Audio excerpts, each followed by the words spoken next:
અંકલેશ્વર નગરપાલિકા દ્વારા ward number 8માં ₹34 લાખના ખર્ચે નિર્માણ પામનાર ડ્રેનેજ લાઇનના કાર્યનું નગરપાલિકાના પ્રમુખના હસ્તે ખાતમુહૂર્ત કરવામાં આવ્યું હતું।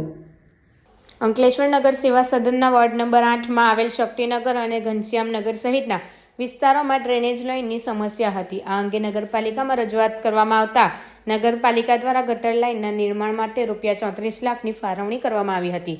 ત્યારે આજરોજ આ કાર્યનું નગરપાલિકાના પ્રમુખ લલિતાબેન રાજપુરોહિતના હસ્તે ખાતમુહૂર્ત કરવામાં આવ્યું હતું। આ પ્રસંગે અંકલેશ્વર શહેર ભાજપ પ્રમુખ નરેન્દ્ર પટેલ સહિત નગરપાલિકાના સભ્યો અને કર્મચારીઓ ઉપસ્થિત રહ્યા હતા। આ વિસ્તારમાં ગટર લાઇનનું નિર્માણ થતાં પાણી ભરાઈ રહેવાની વર્ષો જૂની સમસ્યાનો અંત આવશે। આજ રોજ અંકલેશ્વર નગરપાલિકા દ્વારા 34 લાખના ખર્ચે વોર્ડ નંબર 8માં ડ્રેનેજ લાઇન નાખવાનું ખાતમુહૂર્ત કરવામાં આવ્યું। આ ખાતમુહૂર્તમાં શહેર પ્રમુખ નરેન્દ્રભાઈ ને નગરપાલિકાના સભ્યશ્રીઓ અને ભાજપાના હોદ્દેદારો હાજર રહ્યા હતા।